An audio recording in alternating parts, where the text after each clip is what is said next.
Hello guys, welcome to Exercise Physiology screencast on strength. So this is your last little section on it. So we looked last week at defining the types of strength, describing methods that you could evaluate it, and we also had a look at the factors affecting strength. Now today's screencast is going to be looking at some specific things. Now there are 4 key types of training that can help us develop muscular strength, or the different types of strength that we talked about last week. So what we're going to do, we need to have a certain kind of order or kind of parameters in order to answer a question.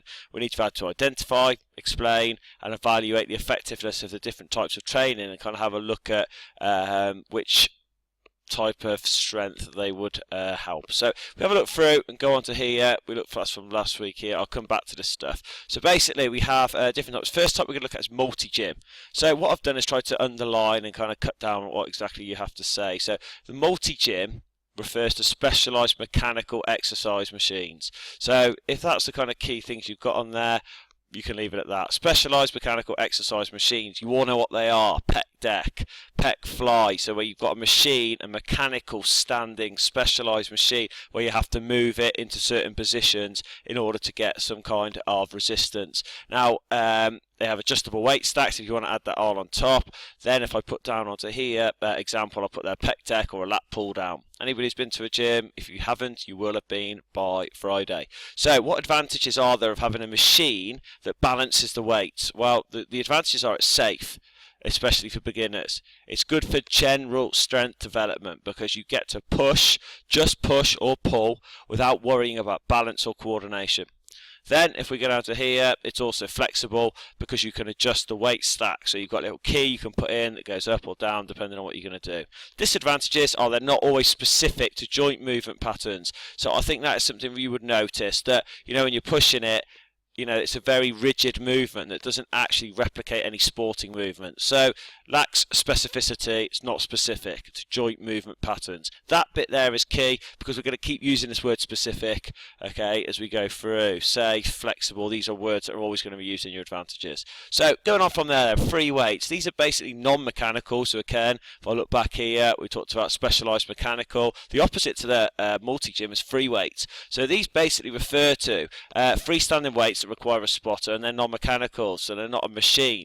And basically things like a bench press with a barbell, so the big long bar that you have weights on either end, dumbbells again, so you can have dumbbell bicep curls. So you're basically holding these things and you have to balance them. So key things that we need to have there. What are the advantages of having non-mechanical freestanding weights? Well, they are that there's improved specificity to joint movement patterns linked to sport. So, you know, your kind of movements you can do, they're a little bit more motion. You can swing, you can do lots of different types of activities that are specific to joint movement patterns. Also, flexible as weights can be adjusted. Can I get you to add one more that I haven't put on here? It develops balance and coordination.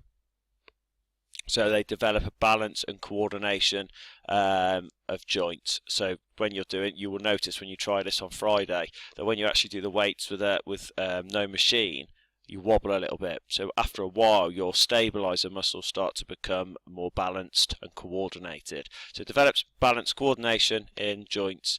Disadvantages, lack safety, because obviously you haven't got a machine that balances everything for you, and it's not recommended for beginners. So straight away we're starting to see words coming up. Safety, beginners. We're looking at specificities, coming up a bit flexible. These words are coming up all the time. What we need to make sure is you understand the difference in the descriptions. Coming on from there then. The other type of training is circuit training. Now, a lot of you did this last year as your second activity, and as you remember, it's a series of exercises that form one complete circuit. So a series of different exercises. Now, they can be body weight, they can be multi-gym, they can be free weight, but what you just need to make sure you have a series of exercises that form one complete circuit. Now, this bit here you don't have to write, but I'll talk about it a little bit tomorrow. The way that your interval parameters are set up will are determined by what you're trying to do. So when we talked about FIDI's work, not rest. Okay, that basically is exactly the same. We have a certain number of intervals if you're doing a circuit last year. So you might say the frequency of your intervals. How many intervals are you doing? So you might be doing a station of 12 different stations. Interval intensity. So how much of your 1 rep max are you working? Okay, so we'll look at 1 rep max on Friday. Interval duration, how long is the circuit bit lasting? Okay, so you're going through, you're doing a 30-second press up, for example, then onto 30-second sit-ups, and then, you know, so work rest ratio, how long do you have? 30 seconds on, partner works for 30 seconds, that'll be a 1-to-1 work rest ratio. So you remember those interval training? I told you they were important. Fiddies work, not rest. They will come up again in terms of circuits and intervals. They are interchangeably used. So going on from there, example, I've put there press up, sit ups. I'm sure you can think of other things, lunges, burpees, whatever. Body weight exercises easier to put. Now the key advantages of doing circuit training, it gives you chance to be flexible in your training. You can do lots of different things. Variation and specificity. Okay, so you can vary what you're doing. There's lots of variation that you can do on body weight circuits, certainly, and you can adjust your training goals based upon the 4 parameters. Disadvantages. So I've just put on here, it's difficult to give too much on the disadvantage. So if incorrect guidelines are applied, then you're not going to get the kind of intended strength adaptation. So, you know, these 4 interval parameters are vital. If they're wrong, you don't get them. So if I could just say incorrect interval parameters are applied or guidelines, I'm sure you can work that out. Going on from there then.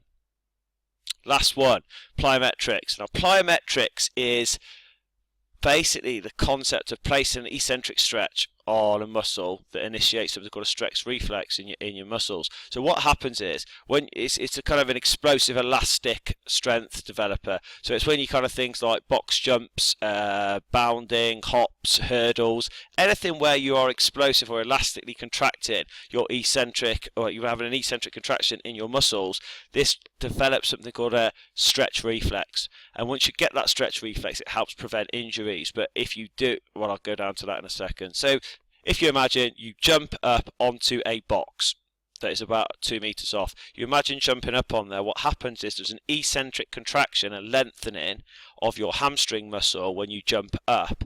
Now by continuously generating something called a stretch reflex, it can help you prevent getting injured. So it's used a lot in sports where you have to jump, you require explosive power. Rugby, basketball, football, these are hugely kind of linked to those. So good, it's good for power, it's good for elastic and dynamic strength. All of these things are really important. Okay, it can help prevent injury. However, it can also increase the risk of injury. Now, the injury point here is obviously a key thing to it. What we're saying then, it can increase the risk of injury if you haven't done any strength training before. So pre-strength training is essential, and also it's not good for sedentary individual. If you are massively overweight and you decide, I know, I've been sat on my ass for, I don't know, 20 years, and the only kind of explosive movement I've done is grabbing chips out of the packet, then you suddenly decide, I'm going to go and jump on a load of boxes. There's a massive chance you're going to pull muscles, you're going to pull strain ligaments, just because of, one, the weight you've got, and two, the kind of explosive or the kind of demand you're placing on your joints. So in order for plyometrics to prevent injury, you have to have done some pre-strength training. So it can really help prevent injury if you've done it.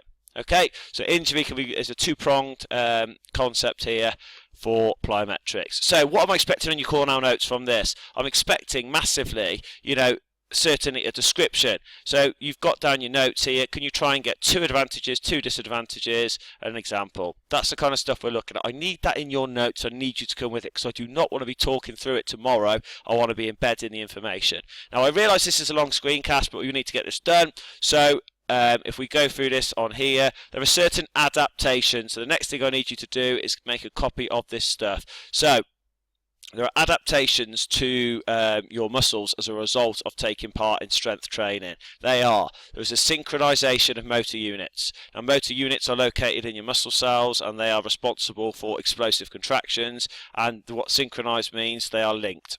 I will talk about it a bit tomorrow. There's an increased tolerance of lactic acid, so you increase your buffering capacity, so you can work harder for longer before lactic acid becomes terminal or starts to inhibit performance. Also, you recruit more motor units, so these kind of units within our muscle cells that allow explosive contraction. So, I mean, I've used this example, I'm conscious of this going on too long, but recruitment of motor units means if you do lots of weight training activity, what happens is you might notice a little bit of a strength gain, and why that is because you have lots of little, I imagine it in your muscle cells, imagine you've got loads of candles in your, say, bicep muscle that are under the skin. Now, if you don't do any weight training, none of those candles light up. Okay, if you do lots of weight training, those candles start to light up. So you recruit these motor units, and because they've lit up, it means they can contract more forcefully. The top one, synchronization, means they're more linked close together, so you get loads of them in little concentrated area, and this means you can have more explosive contraction. Also, you have this inhibition of the antagonist muscle. So inhibition means, if you think about it in a slang term, it's like shyness.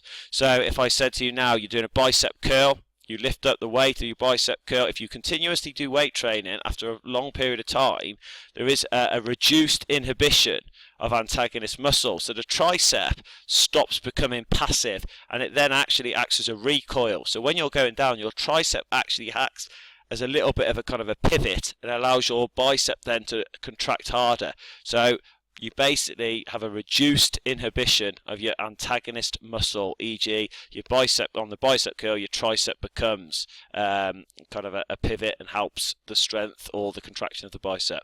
There are an increased number of anaerobic or glycolytic enzymes, ATPase, GPP, PFK. You also have increased glycogen stores, PC stores, ATP stores, so very similar to stuff we looked at in aerobic adaptations. You get more stores of the things that allow you to contract anaerobically. So glycogen, remember, lactic acid system, PC, ATP, PC system, ATP. All these things, you get more of them in your muscles, so that means you have more chance of anaerobic forceful contractions.